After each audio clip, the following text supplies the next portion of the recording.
Jagannath Ratha Yatra Ki.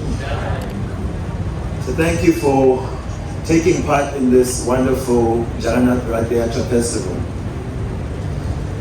This festival was conceived many thousands of years ago. Actually, it is a pastime of the Lord where Lord Krishna had left Vrindavan. Krishna is the dearmost of all living entities, actually. But in Vrindavan, they are fully conscious of their relationship with Krishna. And so Krishna is the very life of their lives. He said, I'm going away to take care of some business in Mathura. I'll be back. There's some demoniac disturbance. I want to take care of that. I'll be back. And holding on to that hope that the life of their lives was to return soon, the residents of Vrindavan spent every day withering away in the heat of separation.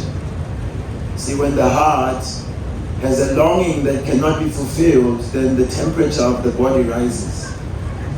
And in that heat of love and separation, the residents of Vrindavan are said to be like, they became like turtles who, because of the hot sun in the summer, whatever water they were taking shelter of has evaporated.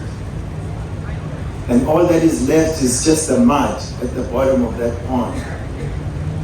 And as they try to take shelter of that mud, then the shells of their bodies themselves are heating up like an oven.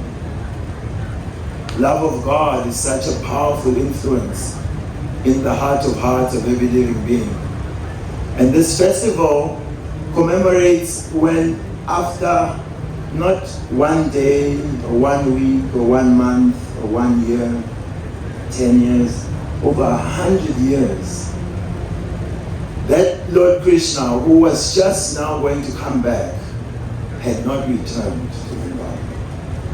And then it just so happened that the time for the solar eclipse had happened, and those who are pious, they take shelter of prayer or holy places to counteract the inauspicious effects of that solar eclipse. So everyone went to Kurukshetra. And at Kurukshetra, word started moving around that Krishna was also present. Like people who have all of a sudden received life, the residents of Vrindavan. Krishna is here. Yes, Krishna is sitting with some of his ministers on the other side of Kurukshetra. Ministers. Krishna is a village boy. He plays with them in the forest. He herds cows. He walks barefoot. He's just a friendly neighbor, the naughty neighbor, the village criminal. He steals. And when he doesn't come to steal milk and butter from the homes of the villagers, they feel so hurt. Maybe we are not making good butter. They hope that he will come. So the residents thought, we should get Krishna. We need him back in Vrindavan. When they went, what Krishna did they meet? All regal Krishna, wearing armor, shining helmets. He's got a sword by his waist. He's wearing boots. He's a military man, official. They thought, no, you know, like there's a stadium here. What's the name of the stadium? Moses Mabhida. Okay. This is the pride of Durban, somewhat. But if you like soccer, if you like football maybe. So sometimes the stadiums are filled for a big match. And then 80,000 strong, you know, the team who is about to win the game, it's 1-1 and the striker hits, and all of a sudden it just hits the pole and you hear 80,000 strong lamenting. They almost scored, but it's a miss. They almost got Krishna, But it's not the same Krishna. This is a different Krishna. Their Krishna is simple. Now this Krishna is some army general. So they decided, we're not going to stand for this. Somebody in the city has confused Krishna. They made him think that this is a new thing, become like some sort of warrior. Now, he forgot us villagers. So, proactive. We'll just grab him, put him on the chariot, and drag him back to Vrindavan. There, when he gets to Vrindavan and he sees his cows, and he sees Govardhan Hill, and he sees the flowing Yamuna, and he tastes the milk sweets of the villages, then his amnesia will be gone. He can come back to us. So with that decision, hearts full of love, not caring for any formalities, not caring for Krishna's duty as a soldier, the Vrindavan Vasis, Braja Vasis decided to put him back to Vrindavan. And so we were enacting this yesterday, if you were part of this festival. Where we began, that would be Kurukshetra. And so Krishna is then being dragged all the way back where we are. This is our Vrindavan. And the depth of this festival is that every living being is in this position of separation from Krishna, because we are in this mature world. And this festival, Srila Prabhupada took it everywhere to inspire people to take up the mission of pulling back the Lord into their hearts. What's the statement? That in the heart there's a cutout, which is exactly the shape of the Supreme Lord. And that's the missing piece in our hearts. So there's plenty of opportunity here to reacquaint ourselves with that beloved Krishna. Hear about him, go to his temple, offer something. And in that way, when we leave this divine festival, we will have made some strides in mending this relationship that is currently strained. So Jagannath Ratayatra Mahotsava Ki. Our topic today is, yes, Mataji, what's our topic today? Not sure. I just like to check, if you are here, because somebody will speak anyway, so let me just go and sit. Anyway, this festival is that potent that, don't worry, you can go to any tent, you will get something transcendental. Our topic today here is questions that every human being should ask. Yes? This is discussed even in secular society, life's big questions. That for us to call ourselves humans, then we must investigate our existence in these ways. I'm sure if I ask all of you to volunteer what these life big questions are, we will probably get some of them. Who wants to? What's a question in life that is like a big life question that you may have had, or that others tend to have about life?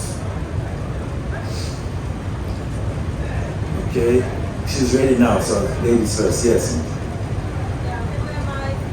That's one, okay. Who? Who am I? Okay, okay, thank you. Please let her. Yes. Who am I? Okay, noted. Prabhu? Why do evil things happen to good people? And generally the good people are us. And all this evil is happening to us. Yes.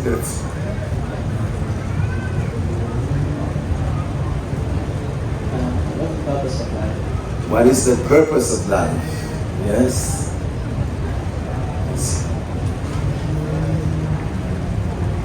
What happens after death? What happens after death? You're dead. What do you want after? What happens after death? Finished. What's this? What happens after? But this is the question. Yes. Someone else? Are we this body? Are we this body? Okay. That's the other side of who am I? Huh? I have a question board that will be going around shortly, so maybe we can take more questions as you answering the first few. Yes. This is Okay. still in line with our topic. Oh, yes, no problem. But yes, there will be. So, yes, life's big questions. So we'll start with your question, Matiji. Because I would say, who am I? Huh? If I don't know who I am, then what good can I do, and for whom would I be doing that good? I don't know who I am, so is there anything I could do for me if I don't know who I am?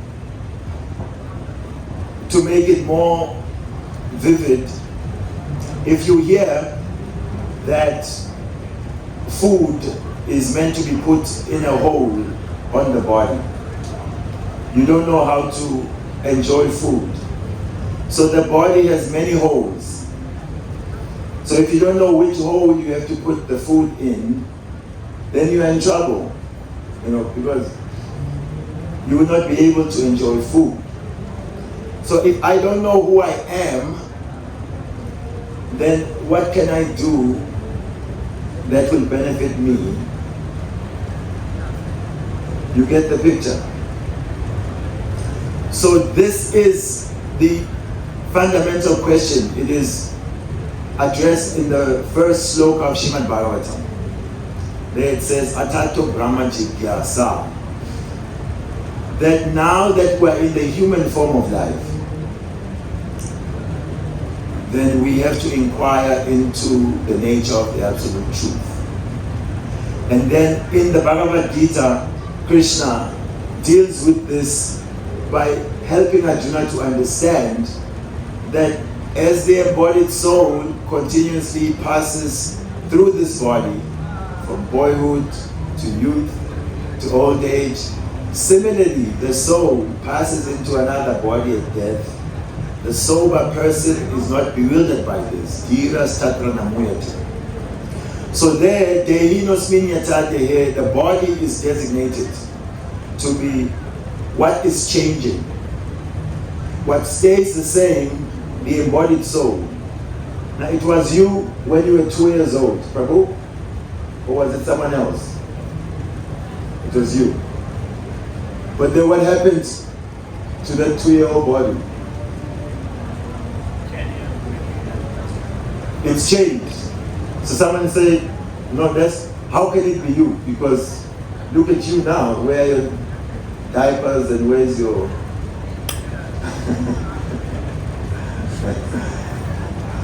So this is the way Krishna considered the examples he gives in Bhagavad Gita. He is the Supreme Personality of God.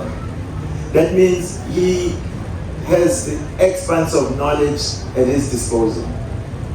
So if he wants to teach and he decides to give this example, that means he understood that with these examples I can convey this message to the living being who is stuck within this world. So these examples are very potent if we stop to consider their meaning. So the body is changing, but I remain the same. And when the body's final change comes, which is death, then I leave the body and I have to receive another body. And this change, Krishna says, those who are sober, they're not bewildered by this. Means they're not... We're doing a topic at Howard about how not to freak out. These days, so many topics you get. Prabhu, please come and speak to students. And your topic is how not to freak out. So, if you don't want to freak out at the final change of the body, death, then you have to understand that you are the spiritual being. So this question was also asked by the great Sanatana Goswami.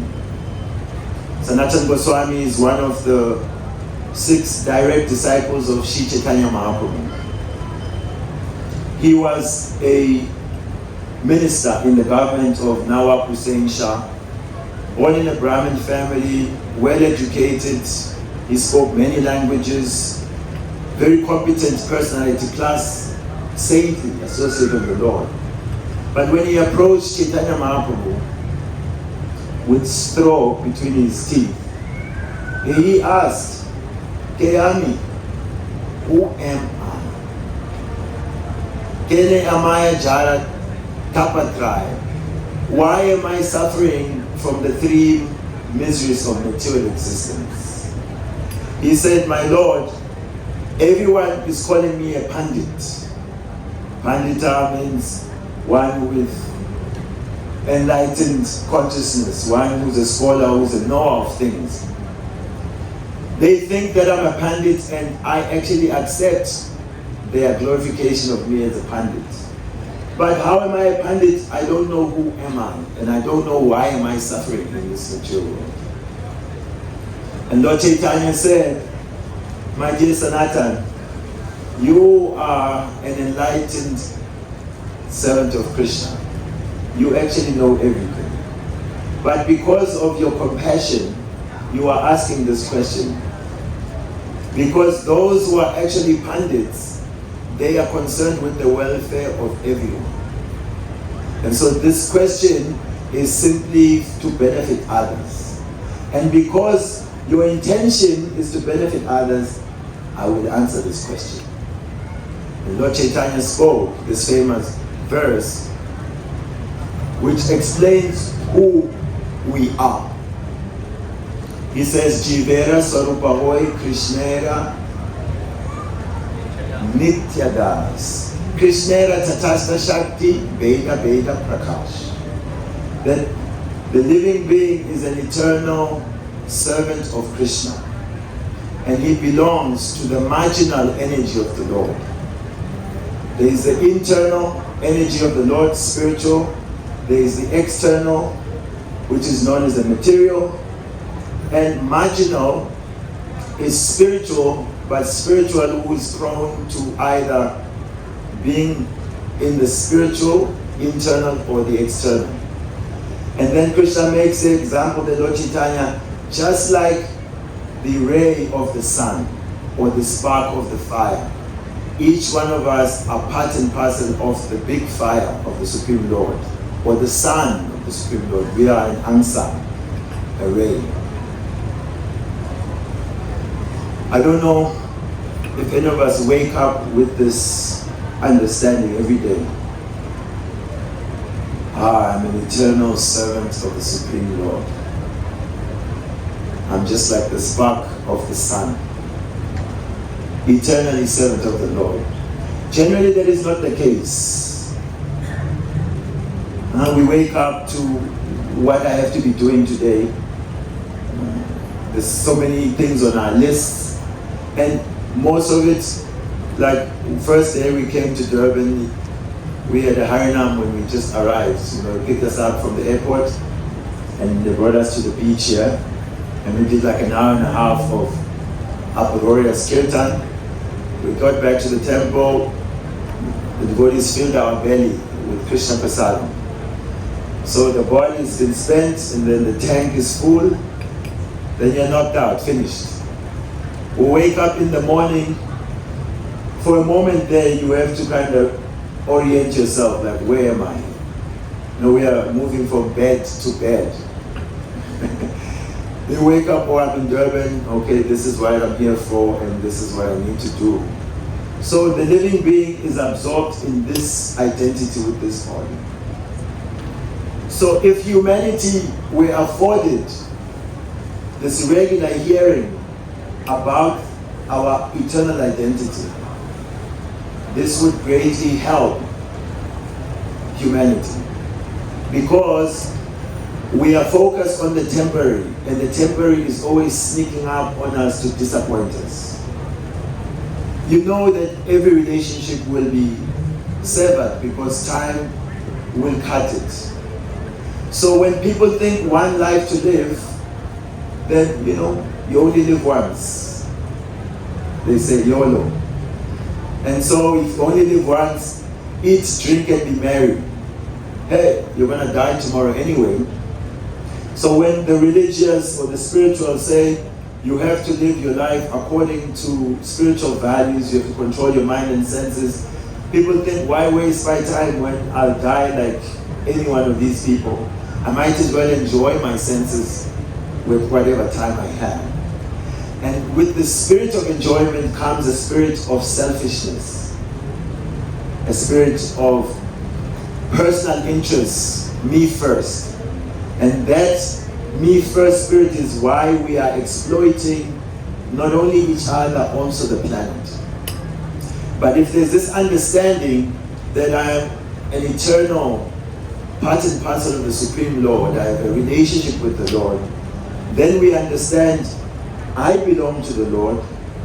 Everything I see belongs to Krishna.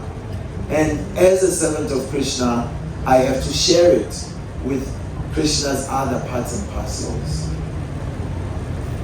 So try to imagine that type of outlook.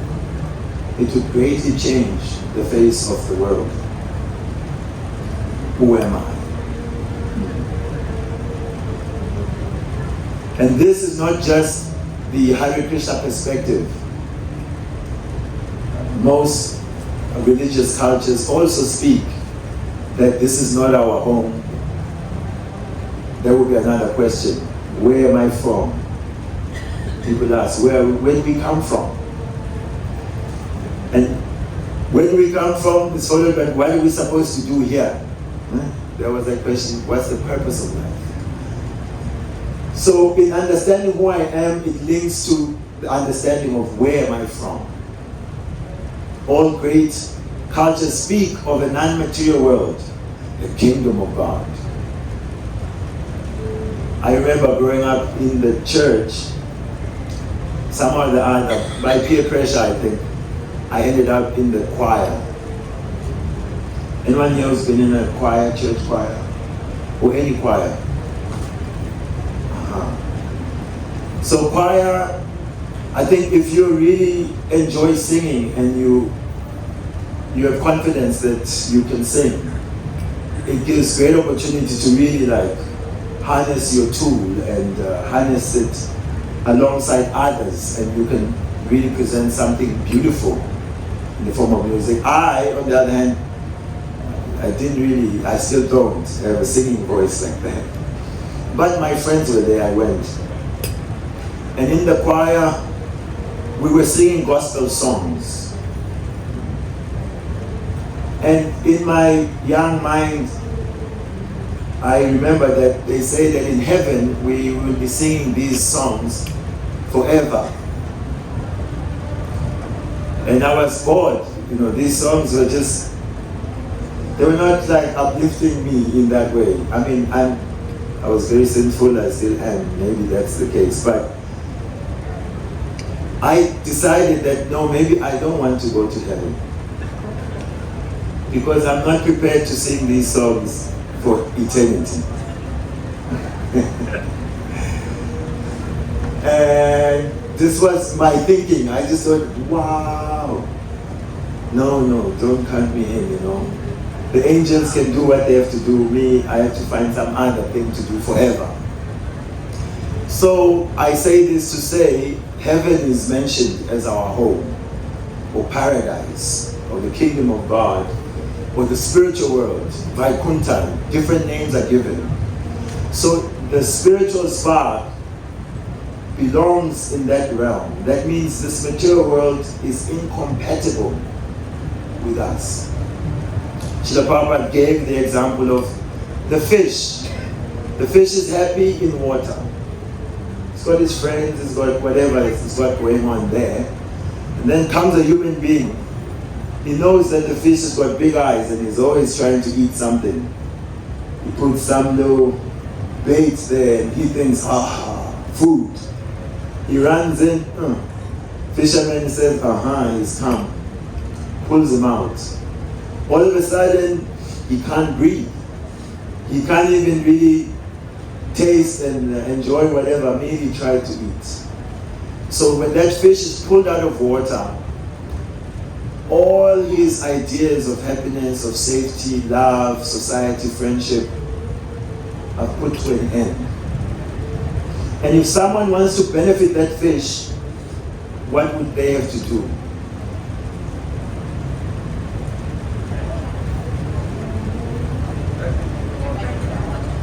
Put him back in the water. Back home, back in the water. So we are that fish. We belong in the spiritual sky, where we have a body which is not affected by old age, disease, death. And now we find ourselves in bodies which are always harassed. Sanatan Goswami said the threefold miseries. What are these threefold miseries? Nature is always bombarding us, heat, cold, tsunami, famine, whatever it may be. Our own body and mind harassing us. As you sit now, you may be feeling some discomfort here and there. This is the body we have. And then also troubles from other living entities. The neighbors, the friends. This is an ISKCON running joke. I don't know why they always say this, but mother-in-law. What did the mothers-in-law do? Or those who are married. Are the mothers-in-law troublesome? If your mother-in-law is not here, you can comment. Agree? I was asking the ladies, but that's anyway, we are giving others trouble and we are also getting trouble from others. Mosquitoes also give problems. So this material world, from whatever angle you look, there's some disturbances, some troubles. So this inquiry of who am I, why am I suffering, where am I from, all of these questions are linked to the solution, because it means there's ignorance there. And ignorance is the basis of all problems. I don't know who I am. That is an ignorance. If you don't know what's to be done, then can you be blamed when you speculate and you do whatever you want? So we are at a time where most people have no faith in the collective wisdom of humanity, especially found in the scriptures, that from there we can get direction how to live life successfully. We're at a time where people are so individualistic. Everyone is trying to be unique. So each one will speculate and try to carve their own path in life. You know, I do things my own way. I don't follow the crowds. I'm woke like that. It used to be woke was another. It's also changed its meaning. Hare Krishna. But the individual is trying to figure out his own way out of the maze of material existence. So our message here is that the tried and tested wisdom of the Vedas is giving us clarity about the answers to life's big questions. Veda is said to be like the mother. So it is said, if you are unsure who your father is, then who should you ask? You should ask your mother. Yes. Kali Yuga, sometimes the mothers are unsure, which is, that topic we don't need to go any further. Hare Krishna. This mother who is unsure is the speculating mind. I think it's like this, perhaps it might be, I feel that, you've heard these type of answers, I feel it's like this, I think. Srila Bhaktisiddhanta Saraswati Thakur said, if you were to answer a question and you start by saying, I think that, he said, go and finish that sentence in the cupboard. His point was that in civilized circles, when we have to give definitive truth, we have to cite the version of the scriptures. Because the scriptures contain not only the Supreme Lord's words, but the words and testimonies of the self-realized souls. Those who have seen the truth, Tattvadashi. So that understanding is disappearing in society. That indeed the spiritual world is full of realized souls, and they are our well-wishers, they are our guardians, and they are eager to impart knowledge to us so that we can come out of this world of threefold mysteries. So we are the soul, we come from the spiritual world, and now that we are here, the question of what is our purpose?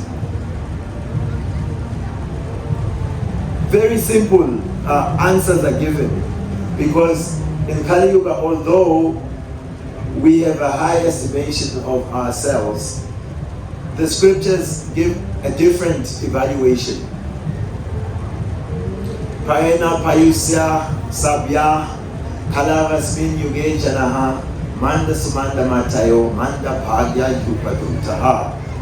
In the Srimad Bhagavatam, it is stated that in this age of Kali, these are the qualifications of us in the age of Kali Yuga, that men are short-lived.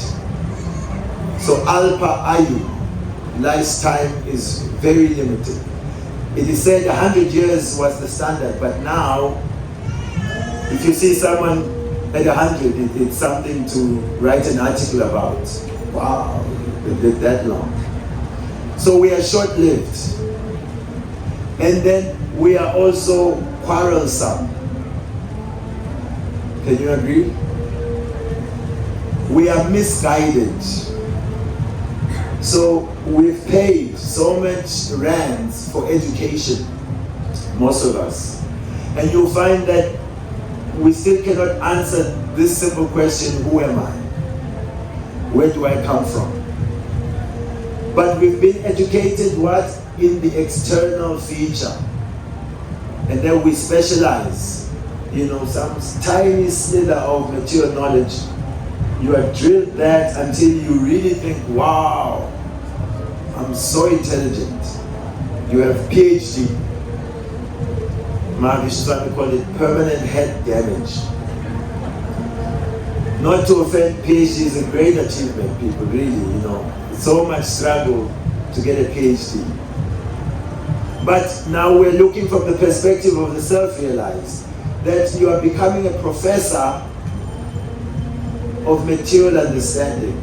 That is good when you add the divine understanding. Otherwise, a PhD will not save us from the clutches of material existence. So, the education is saying short-lived, quarrelsome, misguided, lazy.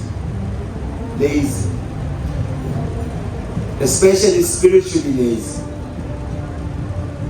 Practically day in and day out, some of us, people have to tell us to please shut up now, enough. Because we are talking from morning to evening. You know someone who just cannot help themselves. Always talking. They got verbal diarrhea. Talking. The scriptures say like the frog croaking. But the more the frog croaks, although people don't want to hear that croaking, there's a snake who loves to hear that. There is my food. He doesn't have to chase it down, just simply has to listen and then catch it. So when we ask, even people who have worked hard to get PhD, people who can run a whole family, to run a family in Kali Yuga is, we say, can you use your tongue to vibrate this nursery school rhyme? Hare Krishna, Krishna Krishna, Hare Hare, Hare Rama, Rama Rama, Hare Hare. Can you just spend 20 minutes every day, chanting this very simple 3 words, Hare Krishna and Rama. Oh, it's like you are offense personified. I have no time, I'm busy, I work, when I come back I'm tired, I sleep late so I cannot wake up in the morning. These individuals can run hectic businesses, they can raise kids, they pay tax. They are very qualified in material activities, but spiritually lazy. So Kali Yuga is us like that, being lazy. And above all, it said we are always disturbed. So in the age of Kali, the disease is deep, but the solution is made very simple. So to appreciate who we are, where we come from, and to understand the purpose of life, we have to take assistance from the realized souls. And this process of chanting Hare Krishna, it helps us to appreciate ourselves as the soul. And when we appreciate ourselves as the soul, then we can appreciate our connection with the Supreme Soul, Krishna. Then we can appreciate what the Lord has done for us. Then, out of fear, people worship God. But then we may rise that maybe let me try to fulfill my desires by approaching Krishna. And we may rise further that the Lord has done so much for me, given me life, family, some resources, some sort of health. Maybe let me serve Him to reciprocate what He's done for me. And when we approach like this, then we may evolve to a place where we want to serve and connect with Him because we feel some affection towards Him. And by this affection, this means bhakti, preeti. Then we may come, we mentioned how the residents of Vrindavan, how they feel about Krishna. That the cowherd boys, when they were herding cows with Krishna, sometimes as you're walking in the forest, then one tree would block their vision of Krishna. And immediately when they didn't see Krishna, they lost the will to live.